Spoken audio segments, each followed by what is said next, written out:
विद्यार्थियों, मैं डॉक्टर रोहिताश्व कुमार, सहायक आचार्य श्री राधेश्याम आर मुरारका राजकीय महाविद्यालय जूझ, बीकॉम पार्ट थर्ड विषय वीएसटी, प्रश्न पत्र प्रथम, अंकेक्षण और प्रबंध लेखांकन। हमने वित्तीय विवरणों का विश्लेषण के अंतर्गत अनुपात विश्लेषण का अध्ययन कर रहे हैं और सबसे पहले अनुपात विश्लेषण में हमने तरलता अनुपात या अल्पकालीन शोधन क्षमता अनुपात, लिक्विडिटी और शॉर्ट टर्म सॉल्वेंसी रेशियो का अध्ययन किया। इसमें हमने चालू अनुपात या कार्यशील पूंजी अनुपात, करंट रेशियो और वर्किंग कैपिटल रेशियो का, तत्पश्चात हमने इसके अंतर्गत अन्य रेशियो जो थे, त्वरित अनुपात या अम्ल परख अनुपात, क्यूब और एसिड टेस्ट रेशियो के बारे में विस्तार से समझा और चालू संपत्तियां चालू दायित्व के संबंध में विचारणीय तथ्य थे उनका अध्ययन किया। और उस तत्पश्चात अब हम चालू अनुपातों के बाद उत्तोलन अथवा पूंजी संरचना अनुपात हैं उनका अध्ययन करेंगे। Leverage over capital structure ratio, जिसे हम कहते हैं उत्तोलन अथवा पूंजी संरचना अनुपात, उसका अध्ययन करें। उत्तोलन या पूंजी संरचना अनुपातों को दीर्घकालीन शोधन क्षमता अनुपात भी कहते हैं। लॉन्ग टर्म जो अनुपात हैं, अब तक हम अल्पकालीन के बारे में पढ़ा, अब हम दीर्घकालीन जो हैं उन शोधन क्षमता अनुपात का भी अध्ययन करेंगे। इस प्रकार उत्तोलन या पूंजी संरचना अनुपातों को दीर्घकालीन शोधन क्षमता अनुपात भी कहते हैं। उत्तोलन अनुपातों का संबंध व्यवसाय के स्वामियों जो इक्विटी अंशधारी हैं उनसे कहा है द्वारा लगाई गई पूंजी तथा ऋणदाताओं डिवेंचर होल्डर्स हैं से प्राप्त की गई रकम के बीच संबंध से होता है। जो इक्विटी अंशधारियों हैं, इक्विटी शेयर होल्डर्स हैं, उनका और ऋणदाताओं की जो डिवेंचर होल्डर हैं उनके बीच के संबंध को जो अनुपात होता है वो उत्तोलन अथवा पूंजी संरचना अनुपात के रूप में व्यक्त किया जाता है। यह अनुपात जोखिम पूंजी रिस्क कैपिटल अर्थात समता पूंजी इक्विटी कैपिटल के मध्य से ऋणदाताओं को प्रदान किए जाने वाले सुरक्षात्मक आवरण सिक्योरिटी कवर ओवर चॉइस जो है का मूल्य, उसका मूल्यांकन करने में सहायक होते हैं। ऋणदाताओं के अनुपात ये बताते हैं कि उनके द्वारा लगाई गई रकम की तुलना में स्वामियों द्वारा विनियोजित पूंजी कितनी है। व्यवसाय के स्वामियों को यह अनुपात बताते हैं कि उन्हें ट्रेडिंग ऑन इक्विटी से कितना लाभ हो रहा है तथा अतिरिक्त पूंजीकरण का प्रशासनिक नियंत्रण पर क्या प्रभाव पड़ेगा। ये चीजें इससे ज्ञात हो। व्यवसाय के स्वामियों द्वारा जो विनियोजित पूंजी पर ऋण का भार देखने के लिए प्रमुख रूप से दो पत्तियां काम में लाई जाती हैं। प्रथम पत्ती के अंतर्गत ऋण पूंजी तथा स्वामियों द्वारा विनियोजित पूंजी का सापेक्षिक संबंध देखा जाता है और दूसरी पत्ती के अंतर्गत व्यवसाय के लाभों पर ऋण पूंजी पर देय ब्याज का भार देखा जाता है। इस प्रकार पूंजी संरचना अनुपात, व्यापित अनुपात जो कवरेज रेशियो है या ऋण प्रबंधन अनुपात डेब्ट मैनेजमेंट रेशियो कहलाता है। प्रथम जो पत्ती थी उसके अंतर्गत हम निम्न अनुपात ज्ञात करते हैं। पहला अनुपात उसके अंतर्गत ऋण क्षमता अनुपात डेब्ट इक्विटी रेशियो, दूसरा स्वामित्व अनुपात प्रोप्राइटरी रेशियो, तीसरा स्थायी संपत्ति अनुपात फिक्स एसेट रेशियो और चौथा है शोधन क्षमता अनुपात सोल्वेंसी रेशियो और पांचवा उसमें पूंजी दंतीगण अनुपात अथवा गियर अनुपात कैपिटल गियरिंग रेशियो। ये 5 प्रथम पत्ती के अंतर्गत हम अनुपात की गणना करेंगे।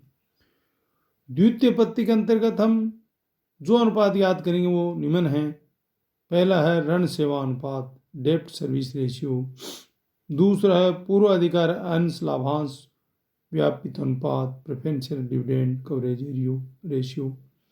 और तीसरा है रोकड़ ऋण सेवा अनुपात, कैश टू डेब्ट सर्विस रेशियो। इस प्रकार से हम इन अनुपातों का अध्ययन करेंगे, जिसमें सबसे पहले ऋण क्षमता अनुपात, डेब्ट इक्विटी रेशियो। इसका अर्थ है कि किसी भी व्यावसायिक संस्था की कुल संपत्तियों का अर्थ प्रबंध स्वामियों द्वारा जो विनियोजित क्षमता अंश पूंजी, पूर्वाधिकार अंश पूंजी या ऋण पूंजी या सभी से सम्मिलित रूप से किया जा सकता है। संस्था की शोधन क्षमता पर संपत्तियों के विनियोजन में स्वामियों द्वारा प्रदान किए तथा बाह्य संस्थाओं द्वारा ऋण के रूप में दिए गए अनुपात का गहरा प्रभाव पड़ता है।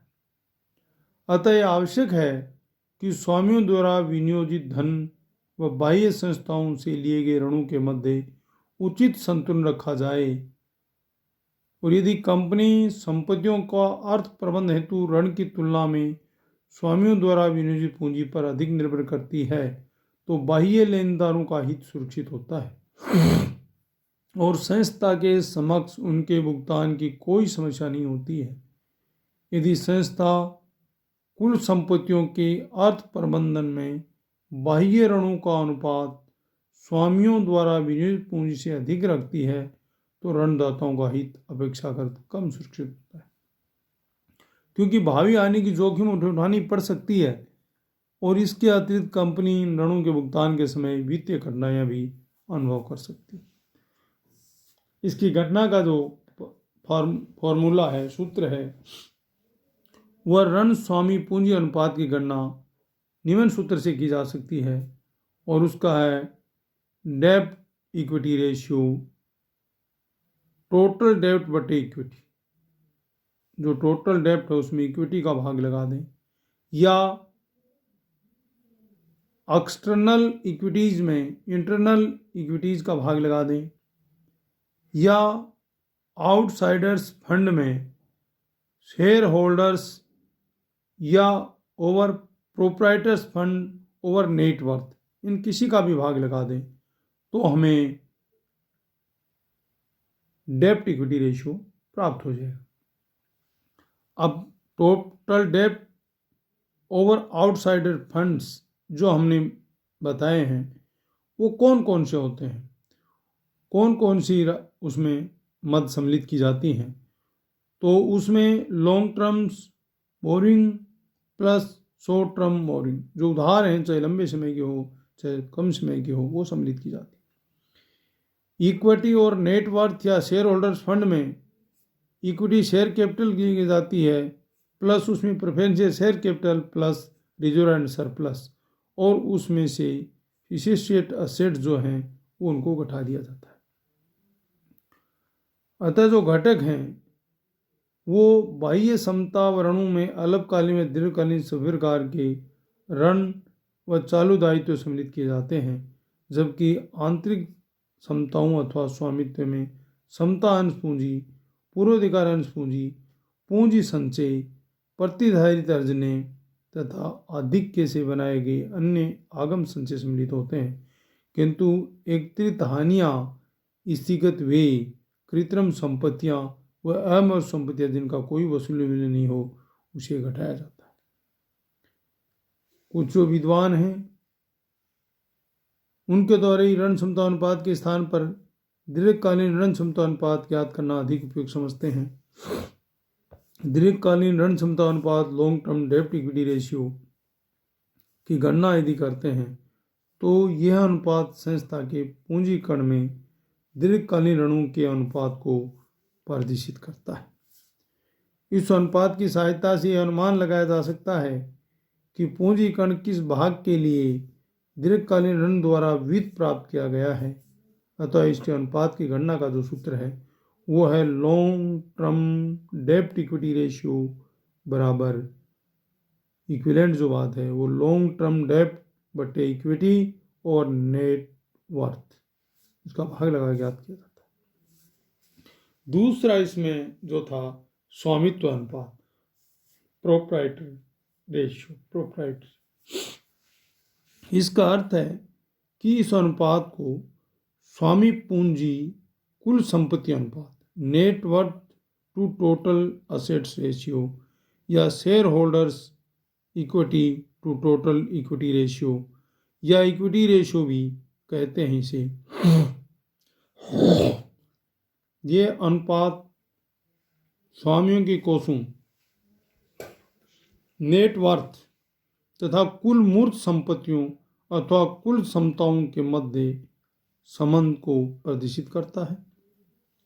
और इसके गणना के लिए जो फॉर्मूला है वो प्रोप्राइटरी रेशियो बराबर इक्वल प्रोप्राइटर्स फंड बटे टोटल असेट्स। जो प्रोप्राइटर्स फंड हैं, कोष हैं, उसमें टोटल असेट्स का भाग लगा दें, प्राप्त हो जाए। अब टोटल असेट्स में हमें क्या क्या होती हैं? टोटल असेट्स में फिक्स असेट्स, स्थायी संपत्तियाँ, प्लस करेंट असेट्स, चालू संपत्तियाँ, plus revivable value to individual assets, यदि उसकी कुछ वसूली मूल्य, प्राप्ति मूल्य, तो वो सम्मिलित किया जाता है। अतः स्वामियों के कोषों में अंश पूंजी, सामान्य संचय, यो अन्य अवितरित लाभों को सम्मिलित किया जाता है और उसमें से अवितरित हानियों को घटा दिया जाता है। यदि मूर्त संपत्तियों में चालू व स्थायी संपत्तियों के साथ साथ अमूर्त संपत्तियों को उनके वसूली मूल्य पर लिया जाता है, कृत्रिम संपत्तियों को छोड़ दिया जाता है तथा संचयों में से घटा दिया जाता है। ये इसके घटक है। और इसका महत्व क्या है?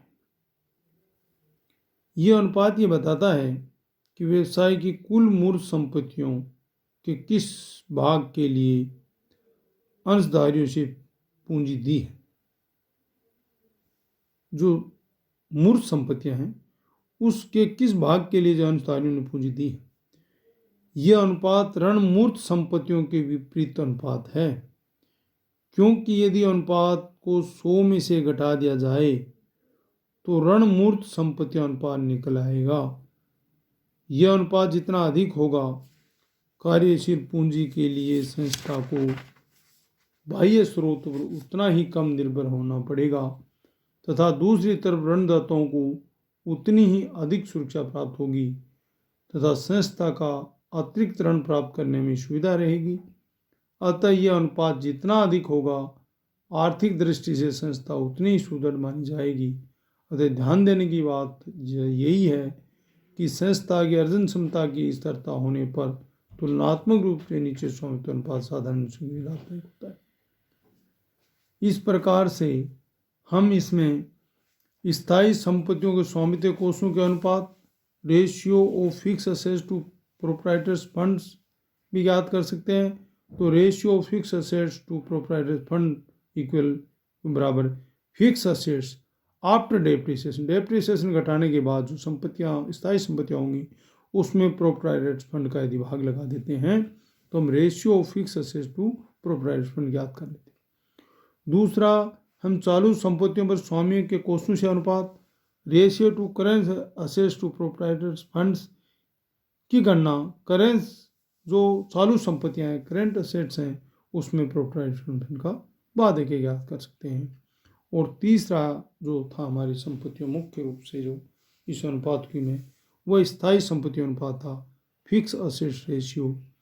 और फिक्स असेट्स रेशियो में हम ज्ञात करते हैं तो net fix assets after depreciation में यदि टोटल लॉन्ग टर्म फंड और नेट कैपिटल एम्प्लॉयड का भाग लगा दें तो हमें फिक्स असेट रेशियो प्राप्त हो जाएगा। अथवा हम नेट फिक्स असेट्स में यदि net worth plus long term borrowing का भाग दे दें तो भी इसे ज्ञात किया जा सकता है।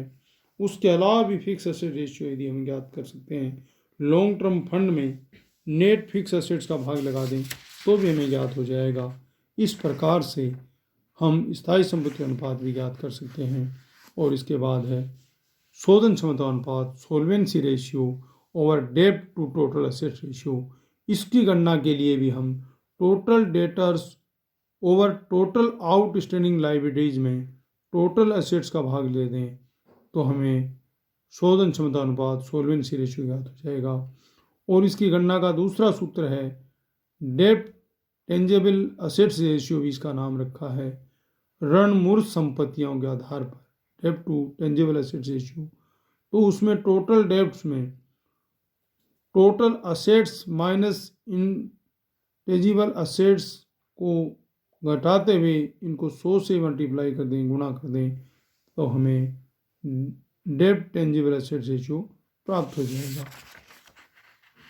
लास्ट में है दंतीकरण या पूंजी दंतीकरण अनुपात, गियरिंग और कैपिटल गियरिंग रेशियो। ये महत्वपूर्ण रेशियो है जिसमें गियरिंग रेशियो ओमेगा बराबर equal to fix cost bearing capital बटे वेरिएबल कॉस्ट बेयरिंग कैपिटल का भाग लगा दें तो हमें ज्ञात हो जाता है, या फिक्स कॉस्ट बेयरिंग कैपिटल बटे इक्विटी शेयर कैपिटल का भी भाग लगा दें तो हमें ज्ञात हो जाता है। इस प्रकार से हमने इन रेशियो के बारे में आपको विस्तार से बताया है। इनके प्रैक्टिकल वर्णन करेंगे। धन्यवाद।